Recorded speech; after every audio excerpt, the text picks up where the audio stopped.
बिस्मिल्लाहिर्रहमानिर्रहीम। लाखों करोड़ों दरूद नबी अकरम सल्लल्लाहु अलैहि वसल्लम पर और उनकी आल पर। हम बहुत ही दिलचस्प कौम है। हम सरे बाजार खुद ही अपने कपड़े उतार देते हैं। आपको पानामा केस याद होगा। इमरान खान ने उस वक्त पूरी दुनिया को बताया था हमारे हुक्मरान चोर भी हैं और ये दूसरे मुल्कों में अरबों रुपए की प्रॉपर्टी के मालिक भी हैं। और आज मौजूदा हुकूमत दुनिया को बता रही है हमारे वज़ीर आज़म तहाइफ भी बाजारों में बेच देते हैं। आप इन दोनों वाकयात को देखकर दिल पर हाथ रखिए और यह बताइए कि दुनिया अब हमारे बारे में क्या सोचती होगी। क्या इसे अब हमारे वज़ीर आज़म या हमारी इज्जत करनी चाहिए? तोशाखाने की घड़ी का केस उलझ गया है। कल उमर फारूक नामी शख्स ने दावा किया था उसने यह घड़ी $2 मिलियन में फराह खान से खरीदी थी, जबकि फराह खान के खामद एहसन जमील गुजर ने इस इल्जाम की तरदीद। उमर फारूक साहब को फरा ना तो जानती है, ना कभी मिली है और ना फरी का किसी किस्म के तहाइफ घड़ियां बेचने लेने देने से कोई ताल्लुक है। It's absolutely false story. और जितने भी ज्वेलर्स दुबई में हैं, हर किसी की दुकान पे सीसीटीवी मौजूद है। तो ये अपनी जो भी फरी के ऊपर इल्जाम लगा रहे हैं उसको फारूक साहब से है कि वो लगाए, निकाले, कोई उसकी फुटेज दे, कोई चीज दे और 2 मिलियन की जो डील है उसकी रिसीट्स ये वो फ्लाजी कोई चीज पेश करे। फरी ने का कोई लेन देन नहीं है इस चीजों से, ना वो कभी इसके पास गई है, ना कभी इनसे मिली है, ना शहजाद अकबर से उनका कोई ताल्लुक वास्ता है। It's a concocted story. PTI ने इस इल्जाम को प्रोपेगेंडा करार देकर चैनल और एंकर के खिलाफ कार्रवाई का ऐलान कर दिया। जिस डीलर को ये 5 करोड़ 70 लाख में ये बेचा गया, उस डीलर ने इसको सेट को आगे बेचा है 6 करोड़ 10 लाख पे बेचा है। इन साहब ने $2 मिलियन कह रहे हैं कि हमने निकाल के दे दिए बगैर किसी रसीद के, बगैर किसी कॉन्फर्मेशन के, और खुद टीवी पे कह रहे हैं कि मेरे पास कोई इस पे प्रूफ नहीं है। तोहफा बिका 5 करोड़ 70 लाख रुपए का। उमर जहूर नाम के किसी शख्स को ये घड़ी नहीं बेची गई। हम उमर जहूर के खिलाफ दुबई में कानूनी कार्रवाई का आगाज कर रहे हैं। कल इन्होंने जो कॉम्बिनेशन जियो नून लीग और उसके बाद इन्होंने एक फ्रॉड को पकड़ा, जिस आदमी को लेके आए, वो सोशल मीडिया ने सारा बता दिया कि वो भागा हुआ है नॉर्वे से, उसके ऊपर कितने केसेस हैं। और मैं इनकी अकल पे हैरान हूं कि वो सारा केस, वो जो रसीद है वो तो पड़ी हुई है तोशाखाना के अंदर, यानी कि कितने की घड़ी बिकी है, वो सब कुछ है, रिकॉर्ड अवेलेबल है। हमारा जो इंसाफ का निजाम है उसमें मुझे उम्मीद नहीं है। मैं ये जियो ग्रुप के खिलाफ लंदन में अब केस कर रहा हूं। दूसरी तरफ हुकूमत का इसरार है इमरान खान को अदालत जाना चाहिए। हम आज के शो में इस इशू की चंद मजीद परतें भी खोलने की कोशिश करेंगे। हमारे साथ रहिए। प्रोग्राम में दोबारा खुश आमदीद। हमारे साथ फवाद चौधरी साहब इस वक्त मौजूद हैं। चौधरी साहब आपका बहुत बहुत शुक्रिया। ये फरमाइए सर, ये उमर फारूक आपके बकौल जाली आदमी है और आपने उसको घड़ी नहीं बेची थी, तो अब ये अगर आपकी इस बात को तस्लीम कर लिया जाए तो अब फैक्ट्स क्या हैं? फिर घड़ी खरीदने वाला कौन था सर? नहीं, वो तो बता दिया ना, उसकी तो रसीद भी जारी कर दी है कि यहाँ पे डीलर था मोहम्मद शफीक के नाम से। उसको बाद में FIA ने हिरासत में लिया, उसको इन्होंने तशद्दुद किया, कहा कि नहीं आप जो है इसको हमें ताउन करें। वो तो यहाँ इस्लामाबाद का डीलर है, उसकी तो हमने उसकी रसीद भी जारी कर दी। लेकिन वो कहा यह जा रहा है कि मोहम्मद शफीक वहां पे मुलाजिम था, असल जो मालिक था वो मसूद था, जो 2020 में ये दुकान बेच के बाहर चला गया। पॉसिबल है, क्योंकि FIA वगैरह ने उसको तंग किया होगा, वो बाहर चला गया। अच्छा, ये फरमाइए, ये जो आप रसीद दे रहे हैं, ये रसीद है या वैल्यूएशन है? क्योंकि एक ये भी एतराज किया जा रहा है कि ये रसीद नहीं है, क्योंकि रसीद इस टाइप की नहीं होती इस किस्म की चीजों की। नहीं, देखे ना, ये तो रसीद है जो हमने बेची है इन डीलर्स को, और जो एवेल्युएशन है वो तो ज़ाहिर कैबिनेट डिवीजन करता है ना, वो भी अवेलेबल है, वो आप कैबिनेट डिवीजन से लेते। ठीक। अच्छा भाई, ये घड़ी उमर फारूक तक कैसे पहुंची जी? वैसे ये तो उमर फारूक को पता होगा या उनको, या पता नहीं। अभी एक और वीडियो भी चल रही है, वो जो कंपनी है वो कह रही है ये घड़ी तो हमारे पास है, तो पता नहीं ये घड़ी जो जियो वालों ने रात को दिखाया है, ये घड़ी वो है भी कि नहीं है, क्योंकि उसका नंबर नहीं है, कुछ भी नहीं। तो आपका ख्याल ये है कि मैनिपुलेट किया गया है और आपको बदनाम करने की कोशिश की जा रही है? वो तो जाहिर है, वो तो ऐसे ही एक सीरीज चल रही है, जंग शो पे आता है, तो उसके बाद हुकूमत उठाती है, उसके बाद इलेक्शन कमीशन को भेजते हैं, वो तो यही चल रहा है। अच्छा, आपके पास एक और भी है सर तरीका कि आप कंपनी से रब्ता कर लें और उनसे पूछ लें कि ये बताइएगा कि असल घड़ी कौन सी है और इस घड़ी की एवैल्यूएशन करा लें कंपनी से। सॉरी, किससे राब्ता कर लें? सर जो कंपनी है, असल कंपनी जिसकी ये घड़ी है, आप उससे राब्ता कर लें सर। जी, उनसे राब्ता किया है, उनसे भी राब्ता किया है और उनसे कहा है कि आप असल एवेल्युएशन भी उसकी करते हैं। बिल्कुल सही। तो वो ट्रेल दे देंगे इसकी, क्योंकि जाहिर है जब ये घड़ी बिकती है तो उसकी ट्रेल जो होती है वो ऐसी बड़ी कंपनीज के पास लाजमी होती है इसकी। होनी चाहिए, डेफिनेटली होनी चाहिए, उनको वो दे देनी चाहिए, तो प्रॉब्लम नहीं होना चाहिए। अच्छा, अब ये फरमाइए सर, ये अगला लाहे अमल क्या है? आप केस करना चाहते हैं जियो पे, पाकिस्तान में भी, दुबई में भी और इंग्लैंड में भी? जी जी बिल्कुल, वो तो हम करेंगे, क्योंकि देखे ना ये मलिशियस स्कैम। पहली बात तो यह है कि इमरान खान हो या कोई पीटीआई का कोई और बंदा हो, तो वो अकाउंटेबिलिटी से तो ऊपर नहीं है, और हर शख्स जो है उसके बारे में सवाल पूछा जा सकता है, क्योंकि हम दूसरों के बारे में सवाल पूछते हैं, दूसरे हमारे बारे में सवाल पूछ सकते हैं। लेकिन मसला यह है कि जब आप इसकी मलिशियस कैंपेन बनाएंगे, तो इस केस में बनाई गई, अब ये जो घड़ी है वो हमने जो बेची, जिस कीमत पे खरीदी है वो भी डिक्लेयर्ड है, जिस कीमत पे बेची है वो भी डिक्लेयर्ड है, जो टैक्स है कैपिटल गेन टैक्स इसका वो भी पेड है, ईसीपी के सामने जो केस हुआ उसमें भी डिक्लेयर की हुई है, जो एफपीआर में है वहां पे भी डिक्लेयर्ड है। तो आप उस सारे चीज को निकाल के और सिर्फ एक किसी आदमी को तैयार करें, उसके ऊपर डाल दें, पूरा प्रोग्राम उसके ऊपर कर दें, तो एक मिलिशियस कैंपेन का हिस्सा। अच्छा, इसमें सही फरमाइए, Umar Farooq prime minister house क्यों आता था? फैसलवाड़ा साहब के साथ इसकी क्यों तस्वीरें हैं? फैसलवाड़ा साहब एक क्लेम कर रहे हैं, आपके दूसरे वज़रा भी क्लेम कर रहे हैं, वो बार बार प्राइम मिनिस्टर हाउस में आना, फिर उसकी मुलाकातें होनी, तो इसके पीछे सर क्या कहानी है फिर?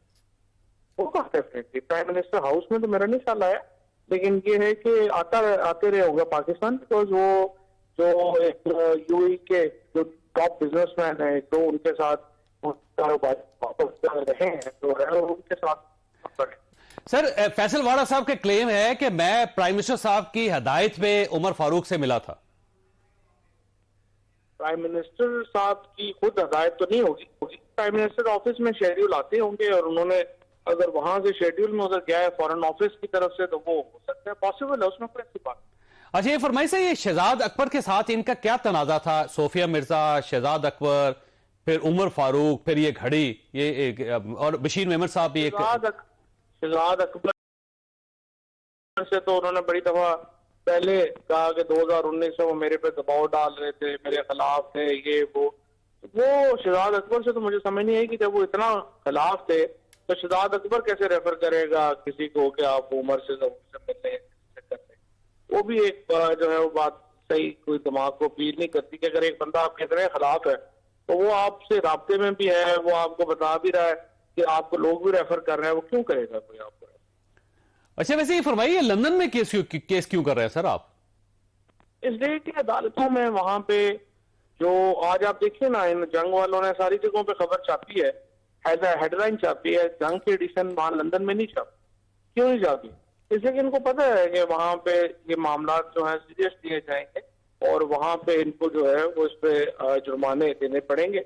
और जियो का जो प्रोग्राम का लंदन में चला है, जाहिर है कि वहां पर भी जुरिडिक्शन बनती है। लेकिन सर इशू ये है कि उमर फारूक दुबई में है और वो इंग्लैंड नहीं जा सकते, उनके पास वीजा नहीं है, और उनके पास जो नेशनलिटी थी नॉर्वे की वो कैंसिल हो चुकी है, और जाहिर है घड़ी भी दुबई के अंदर है। तो आप प्रूफ कैसे करेंगे, साबित कैसे करेंगे सर वहां पे फिर? नहीं, वो तो उन्होंने साबित करना है ना, जिन्होंने इल्जाम लगाया है, हमने तो साबित नहीं करना, ये तो उन्होंने साबित करना है। जंग जियो वालों ने जिन्होंने ये मिलिशियस कैंपेन बनाई है, ये तो वो साबित करे। लेकिन आपने भी साबित करना होगा कि आपने ये घड़ी पाकिस्तान में इस्लामाबाद में फलां शख्स को बेची थी, और आपको वो सबूत देने पड़ेंगे, और फिर वो जो पैसे ट्रांसफर हुए बैंक पे वो भी आपको साबित करने पड़ेंगे। वो तो साबित शुदा है ना, वो तो डिक्लेयर्ड है, पहले एफपीआर में भी डिक्लेयर्ड है, ईसीपी में भी डिक्लेयर्ड है। अगर आप अपना शो करने से पहले अपने रिसर्चर को कहते कि वो डॉक्यूमेंट थोड़ी पढ़ लेते तो आप ये सवाल ही ना करते। अच्छा, वैसे ये फरमाइएगा सर, ये जो पैसे आए थे जब आपने घड़ी बेची थी, तो वो पैसे बाकायदा बैंक में ट्रांसफर हुए थे? ये बैंक में ट्रांसफर हुए और इमरान खान साहब के अकाउंट में हुए? जी, और वेल्थ टैक्स भी पे हुआ। ठीक हो, तो इसका मतलब फिर तो कोई इशू नहीं है इसमें, आपको को परेशानी की बात नहीं है आपके लिए? नहीं जरूर, कोई भी प्रॉब्लम नहीं, बिल्कुल। लेकिन अब मामला अगर इतना क्लियर है तो फिर मीडिया में सर इतनी टॉप स्टोरी क्यों है इस वक्त? ये यंग ग्रुप बड़ा है ना, और जब इतना बड़ा मीडिया ग्रुप जो है वो आपके पीछे कैंपेन करेंगे तो कुछ 24 घंटे तो बात रहेगी, खत्म हो जाएगी, अभी खत्म हो गई है ऑलमोस्ट। रात से ही आपने देखा है सोशल मीडिया में जिस बुरी तरह इनकी पिटाई हुई है, बाकी जो छोटा मोटा रह गया है वो भी खत्म हो गया। ठीक। और ये फरवरी से ये लॉन्ग मार्च कब तक इस रावलपिंडी पहुंचेगा? अब तारीख क्या, हाथमी तारीख क्या है? अभी इंशाल्लाह आज मीटिंग है, अभी बैठ रहे हैं और कोशिश होगी जल्दी। और ये आर्मी चीफ की अपॉइंटमेंट से पहले आ जाएगा यहाँ पे या बाद में, या दरमियान? देखिए, हमारा मामला तो ये है कि आप इलेक्शन कराएं, बाकी मामला जो है वो तो ज़िमनी है और उसके ऊपर मरकजी बहस तो हमारी जो है वो इसके ऊपर है कि इलेक्शन होने चाहिए। तो लेकिन पहले आपकी जो मेन तकरीर होती थी इमरान खान साहब की, उसमें जो सबसे ज्यादा डिस्कस किया जाता था वो आर्मी चीफ की तैनाती होती थी, और ये बार बार ये कहते थे कि एक मफरूर और इश्तिहारी शख्स जो है वो आर्मी चीफ की तैनाती कैसे कर सकता है। लेकिन आज मामला थोड़ा सा पीछे हटता हुआ नजर आ रहा है, क्योंकि आज इमरान खान साहब ने सहाफियों से कहा है कि जो आर्मी चीफ है उससे मैं पोजीशन पीछे हटा चुका, अपनी मैं पीछे हो चुका हूं उससे भी। बिल्कुल नहीं, वो ऐसी कोई बात नहीं है, वो तो रोज जिस तरह का इवेंट होता है उसके मुताबिक आप, और चूंकि पहले आर्मी चीफ के ऊपर डिस्कशन हो रही थी तो इसलिए उस वक्त उस पर बात हो रही थी, अदरवाइज जो है वो कोई ऐसी बात। लेकिन जो साहब कल भी उन्होंने ये दावा किया था, कल के बल्कि उनका दावा थोड़ा सा ज्यादा, मेरा ख्याल है उसमें ज्यादा खौफनाक था, जिसमें उन्होंने कहा था कि ये जो जिस भी आर्मी चीफ को लगाएंगे उसके दो ही काम होंगे, मुझे डिस्क्वालीफाई कर दे और मियां नवाज शरीफ को रिलीफ दे। कल भी उनका मौकफ था, लेकिन आज मौकफ आपका मुख्तलिफ है।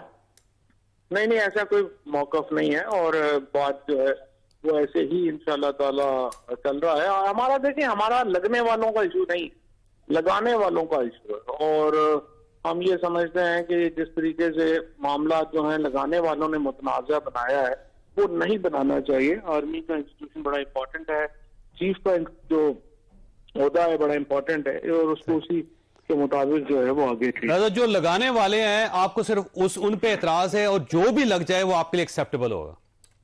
जी बिल्कुल, उस पे कोई आपको कोई एतराज नहीं है? जी बिल्कुल। और लिहाजा वो जो भी नया आर्मी चीफ होगा वो मेरिट पे ही होगा, लेकिन आपको एतराज लगाने वालों पे होगा? लगाने वालों के ऊपर एतराज है, लगने वालों पे।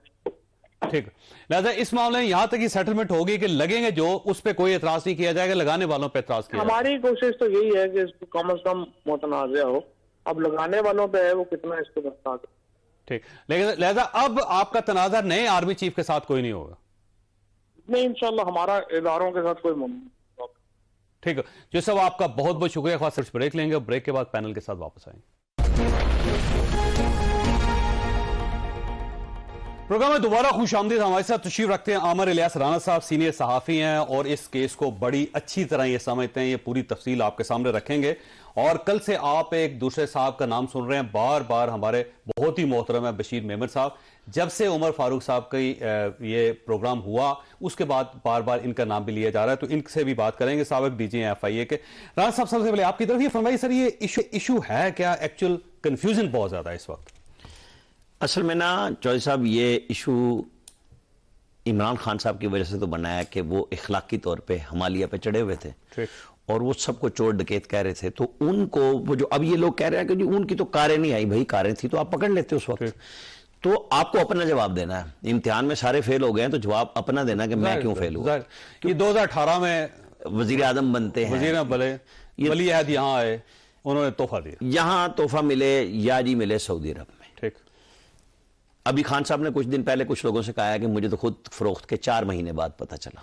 अच्छा जी। अच्छा, मैं आपको बताऊं, फिर उसकी कवर अप स्टोरी ये हुई कि एक साहब को PM हाउस से सऊदी सफीर के पास भेजा गया, ठीक है, कि अगर हम आपका तोहफा कहीं फलाई काम के लिए फरोख्त करना चाहें तो उसके लिए बड़ी एम्बैरेसमेंट थी। उसने कहा यार 18 में हमने आपको एक तोहफा दे दिया, ठीक है, आपकी मर्जी।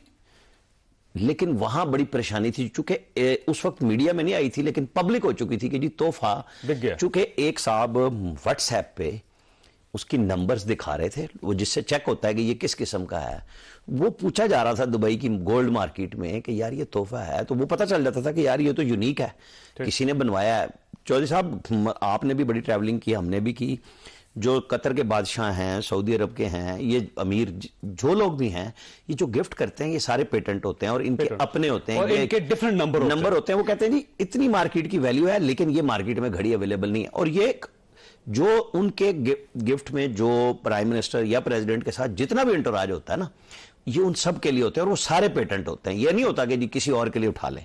तो प्राइम मिनिस्टर, अच्छा उसके अंदर अब जो सबसे बड़ी बात हुई कि आपने गिफ्ट लिया और आप एक छुप गए उसके पीछे कि जी मुल्क का ना पता चले, क्योंकि मसला ये हो गया कि अब जब मोहम्मद बिन सलमान का गिफ्ट है, अब वो इंडिया का भी तो वहां वजीर आजम जाता है, वहां दुबई का हुक्मरान भी जाता है, वो एक दूसरे को गिफ्ट करते हैं। ये वैल्यू जो पता लगना है ना, उनके लिए सबसे बड़ी एम्बैरेसमेंट होती है। अच्छा जी, हमारे जो वज़ीर आज़म साबिक गए थे उनको कौन से मिले थे? ये बिल्कुल ऐसे ना जैसे आप किसी को शलवार कमीज दे दे और बंदा बाजार जाके पूछेगा कितने कितने मतलब उसके अंदर मसला ये है कि मेरे जैसा पूछ रहा है और है वजीर आजम के बंदे एडवाइजर लेवल के जिनके साथ ओवरसीज लगा वो व्हाट्सएप पे तस्वीरें भेज आप जुल्फी बुखारी साहब की बात कि जी ये चीजें हैं। और जुल्फी बुखारी साहब की नहीं मतलब वो भी हैं जो आज बातें कर रहे थे। आज फवाद चौधरी ने माना ना कि जी हमने 20% दिया, आज तक ये 50% के अलावा नीचे नहीं आ रहे थे।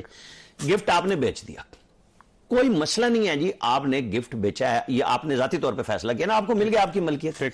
असल इशू है कि आपने क्या वो असल कीमत उससे लगवाई। पाकिस्तान के अंदर जिस घड़ी साज का नाम आ रहा है वो तो नहीं है घड़ी बेच सकता। यानी मसूद की बात कर मतलब ये जो जिस सुपर मसूद उसका जो गायब भी हो गए, शफीक उसका मुलाजिम जिसकी रसीद दिखाई जा रही है, और मसूद 2020 में दुकान बंद करके अच्छा वो उनकी ये वैल्यू और औकात नहीं है कि वो ये कैश दे सकें या अकाउंट से पैसे दे सकें। मतलब ये तो हर एक मतलब खरीदने वाले, जैसे अब वो कह रहे हैं हजरत ये जो दुबई से आए हैं कि जी मैंने तो पैसे निकाले, वो ये सबूत दे देगा कि उसने बैंक से निकाले होंगे।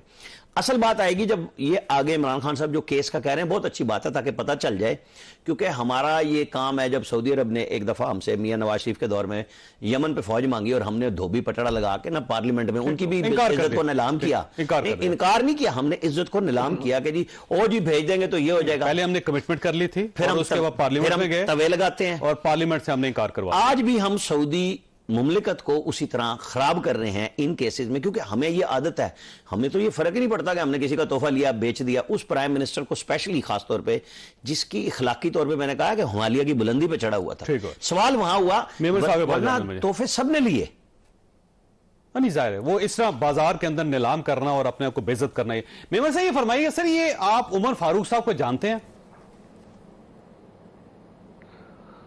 अस्सलाम वालेकुम आपको भी और साहब अस्सलाम वालेकुम, आपके व्यूअर्स को भी अस्सलाम वालेकुम।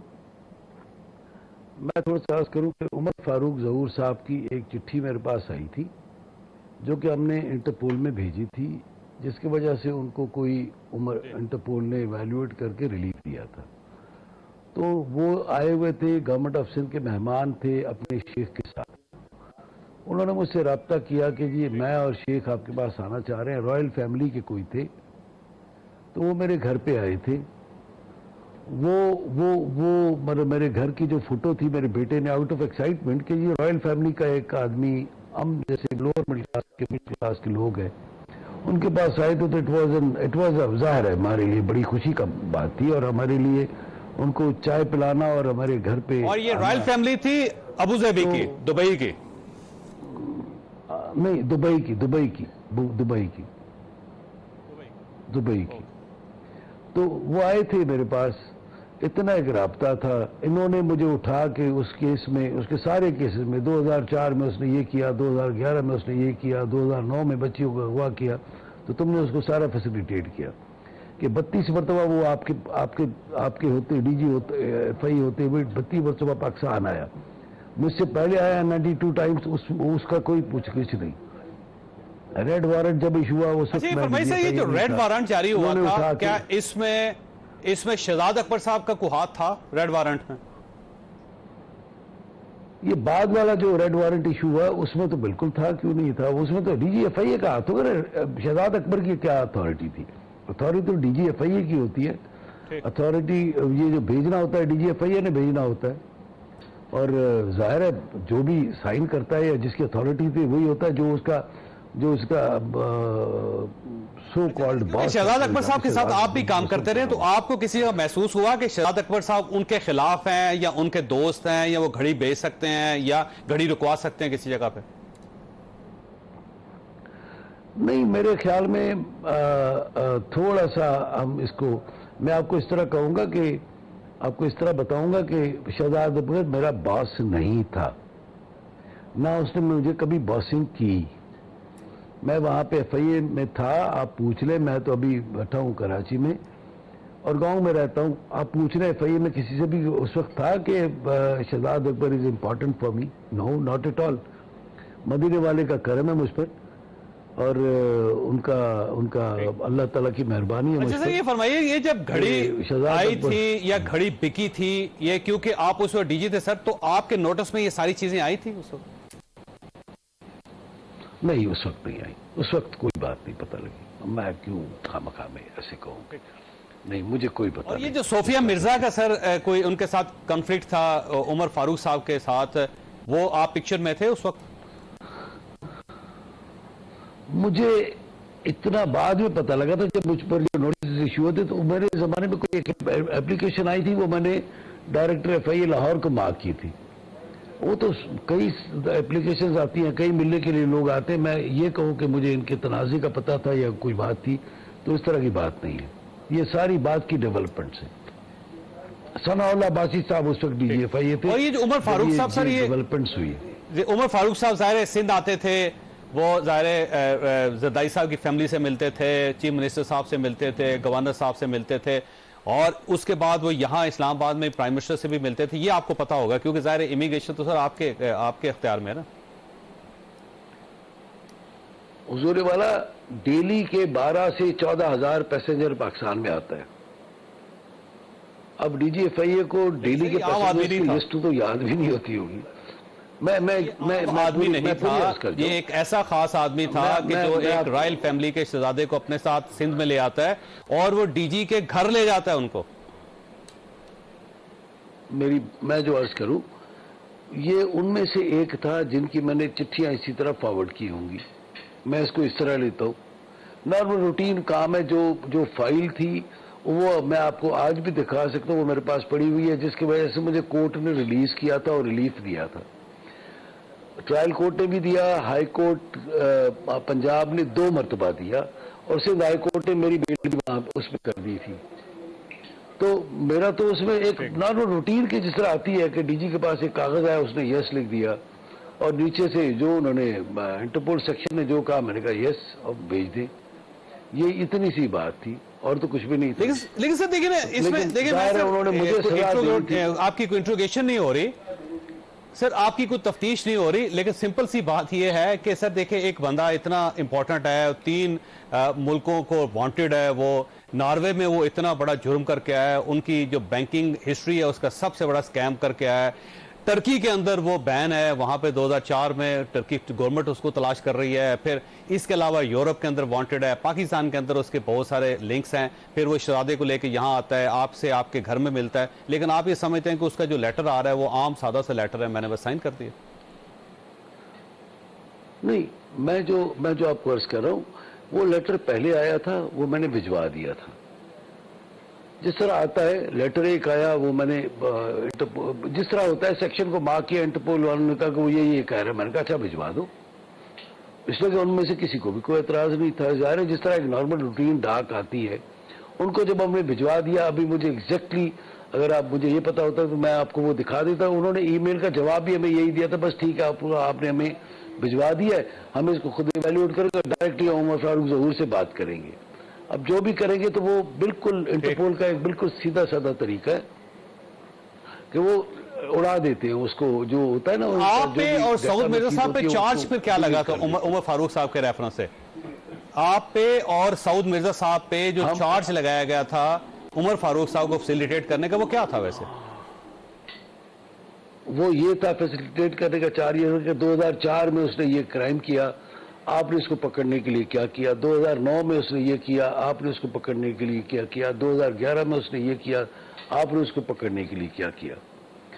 तो जाहिर है मेरे लिए तो ये वो था कि मतलब कोई 2004 में अगर कोई क्राइम हुआ हो नॉर्वे में, तो आपके ख्याल में कि मुस्तकबिल के आने वाले आज अगर कोई क्राइम हो रहा है 2022 में और वो हो रहा है टम्बकटू में या ब्राजील में, तो DG FIA जो 15 साल 20 साल बाद जो DG FIA आएगा उसको पता होना चाहिए अभी से।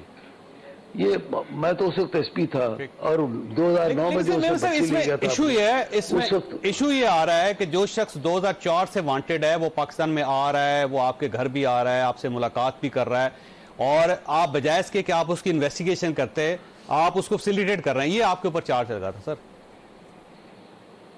नहीं, मुझ पर ये चार्ज लगा था कि ये 32 मरतबा आपके जमाने में क्यों आया। तो मैंने जब लिस्ट IBMS की मैंने जब देखी तो 92 मरतबा मुझसे पहले भी वो आ चुका था और मेरे बाद में भी वो आता रहा था। मुझे सजा देनी थी। सर वो जो मैं 32 इंटरव्यू मतलब दे जब रहा आपके था, पास आया तो आपने अपना जवाब देना ना मेमन साहब, उसमें उससे पहले हो सकता है मैं हुजूर वाला, मैं यही तो कह रहा हूँ, मैं 32 मरतबा मैं ये कह रहा हूँ आपके दौर में आया ना सर। मैंने उनसे यही पूछा कि आपने इंक्वायरी की है कि कौन इसको क्लियर इसको किसने किया, इसका नाम स्टॉप लिस्ट में था या नहीं था, और अगर स्टॉप लिस्ट में था, देखिए होता यह है कि इमिग्रेशन वाले तो 12,000-14,000 पैसेंजर्स को तो नाम से नहीं जानते, कंप्यूटर्स में ये IBMS के सिस्टम में हम डाल देते हैं कि यह बंदा आएगा तो इसको अंदर नहीं आने देना, और इसी चीज में वांटेड है। वो डाटा बैंक में ही नहीं था इसका नाम, तो इसलिए इमिग्रेशन ऑफिसर ने उसको रोका ही नहीं। जब इमिग्रेशन ऑफिसर ने नहीं रोका तो मुझे कैसे पता लगेगा? इमिग्रेशन ऑफिसर रोकेगा तो वो अपने डिप्टी डायरेक्टर को बताएगा या IBMS वाले को पता लगेगा।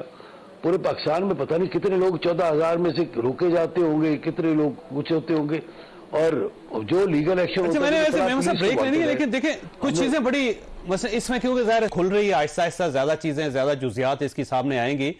इस स्टोरी के अंदर बड़ी दिलचस्प बात यह है कि वो को आम आदमी नहीं है, वो इतना अमीर आदमी है कि वो अपने अकाउंट से $2 मिलियन निकाल के कैश से एक घड़ी खरीद सकता है जो दुनिया में एक ही है। दूसरा, वो जब पाकिस्तान आता है तो वो रॉयल फैमिली के एक शख्स को, शहजादे को लेके आपके घर आ जाता है, फिर वो यहाँ पे प्राइवेट जेट्स में सफर कर रहा है पाकिस्तान के अंदर, फिर वो प्राइम मिनिस्टर से मिल रहा है, तो वो आम आदमी नहीं है उसमें सर, याद रखिएगा। लिहाजा जाहिर है स्टोरी खुलेगी तो मेमन साहब ज़ाहिर बहुत सारे सवाल इसके बारे में भी पूछे जाएंगे, लेकिन अब हम दोबारा अपने टॉपिक की तरफ आएंगे, लेकिन उससे पहले छोटी सी ब्रेक, और ब्रेक के बाद दोबारा जरूरत। प्रोग्राम में दोबारा खुश आमदीद। राना साहब, ऐसे एक उमर फारूक नाम का बंदा है जो ज़ाहिर अब टेलीविजन पे आ रहा है, उससे पहले भी 4 महीने पहले भी वो बहुत लंबी कंट्रोवर्सी चली थी। 145 केसेस हैं उसके खिलाफ, और इंटरनेशनली, यानी वो यूरोप के किसी मुल्क में दाखिल नहीं हो सकता है, सिर्फ दुबई में रह रहा है, और पाकिस्तान दुबई बस इस दौरान, और यहाँ पे प्राइम मिनिस्टर हाउस में फिरता रहता है, फिर वहाँ पे गवर्नर हाउस लाहौर कराची में फिरता रहता है, फिर वो चीफ मिनिस्टर के साथ उनका रब्ता है, यहाँ पे सारे पुलिस ऑफिसर सब कुछ जानते हैं उनको। तो ये स्टोरी समझ नहीं आ रही मुझे। नहीं, मैं तो इसको एक छोटा सा ना आप चौधरी साहब इस तरह लें कि जो वो PTI कह रही है, मतलब सच झूठ जिन्होंने खबर की जो कर रहे हैं, हम उस पर एक वो मुकदमे करें और कर लें। इशू ये है कि जी क्या इन्हें एक वांटेड बंदा ही मिला था बेचने के लिए, तो ब्लैक मार्केट में कौन लोग मिलेंगे? साफ लोग मिलेंगे। यानी वो कह रहा है कि $10-12 मिलियन की घड़ी है और 4-5 की तवक्को लगा के आए और 2 में मुझे बेच गए।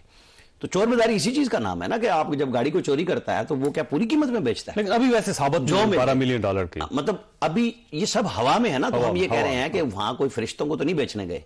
वो कहते जो सर्टिफिकेट लगाया वो एक अवैध मर्चेंट नाम का बंदा है, मतलब यहाँ पे जो दिया गया है, जो भाग गया अब यहाँ से, ठीक है, मसूद, मतलब क्या वो घड़ी मसूद ने जो सर्टिफिकेट दिया है वो अपने सेल्समैन शफीक के नाम से दिया। और दूसरी बात यह है कि वो पैसे कहाँ डिक्लेयर किए गए फौरी तौर पे। पहली तो बात यह है ना कि 2 करोड़ रुपए कहाँ से आए थे, क्या वो बारो किए गए थे? लोग लेते हैं, उधार लेते हैं, मतलब शहबाज शरीफ ने जुल्फी बुखारी से ही, अगर नहीं वो सॉरी दूसरे नाम जो थे, ठीक है, वो जो लंदन वाले दोस्त हैं इमरान खान के, जब फ्लैट के लिए पैसे लिए थे, मतलब रिकॉर्ड पे बारो किए और रिकॉर्ड पे वापस कर दिए। तो अगर आपने लिए थे 2 करोड़ रुपए देने के लिए तो वो भी बता देते टाइम पे।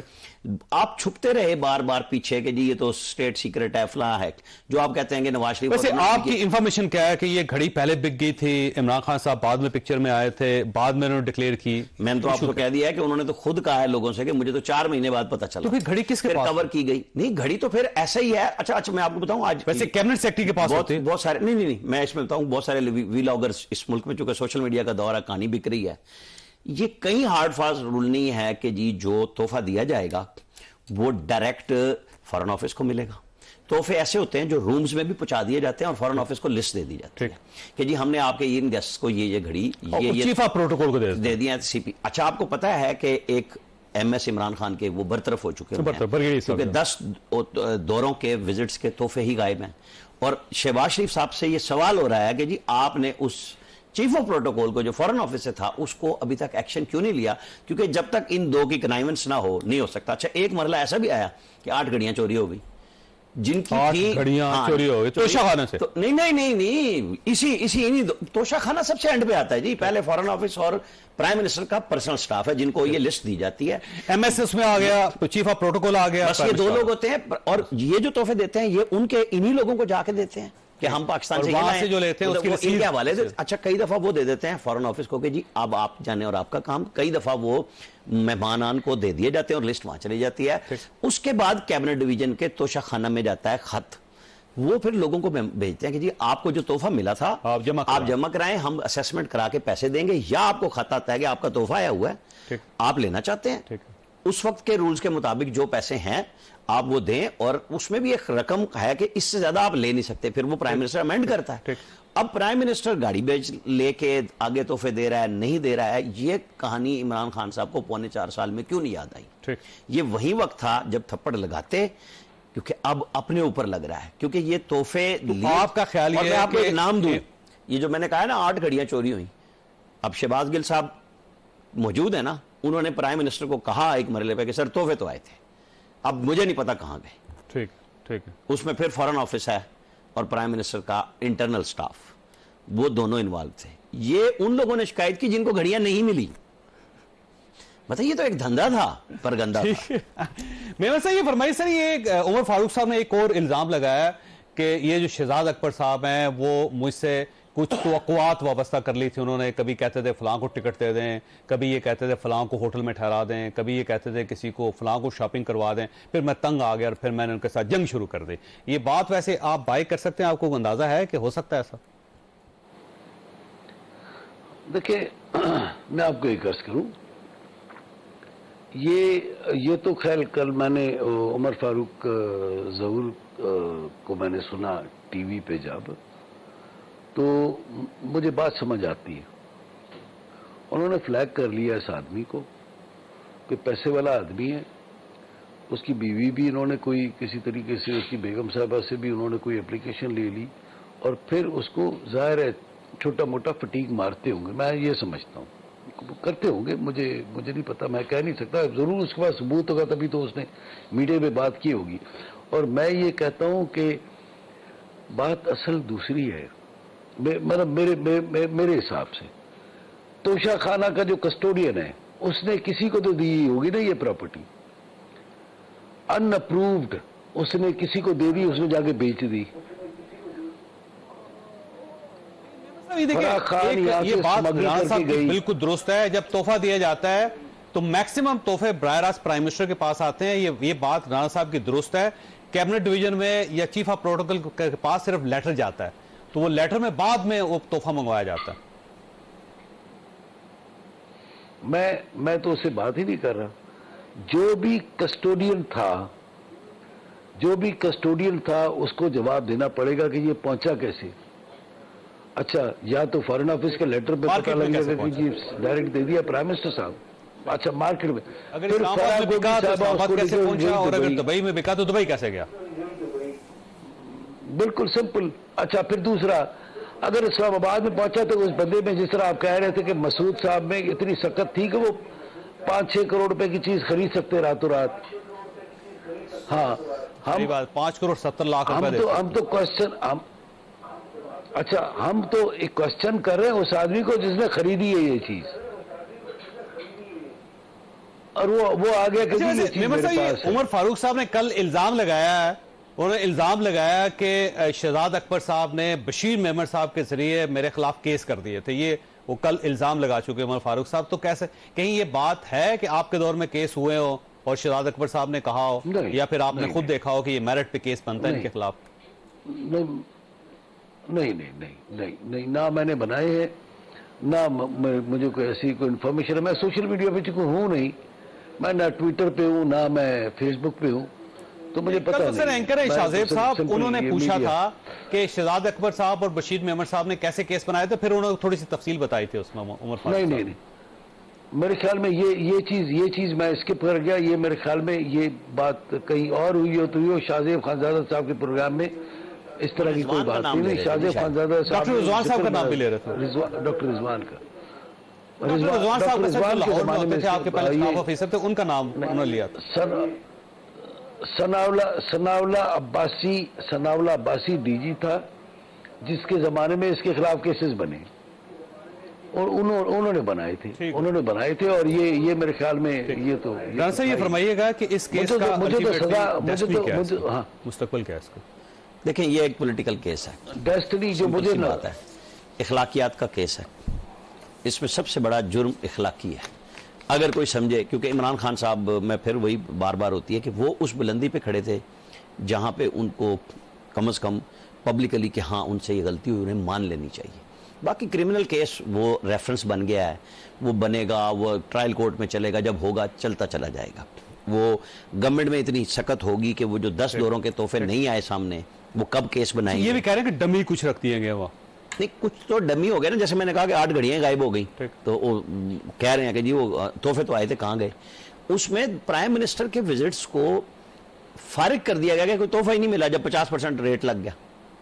ये एक सवाल है ना कि आपने जो भी दिया 50 कहते रहे, आज आपने कहा नहीं हमने 20 पे लिया, जब 50% किया उसके बाद तोहफा ही नहीं आया, तोहफे देने बंद कर दिए, तोहफे मिलने बंद हो गए, रिकॉर्ड पे आने बंद हो गए। अंदाजा हुआ कि प्राइम मिनिस्टर साहब को ज्यादा पैसे देने पड़ेंगे।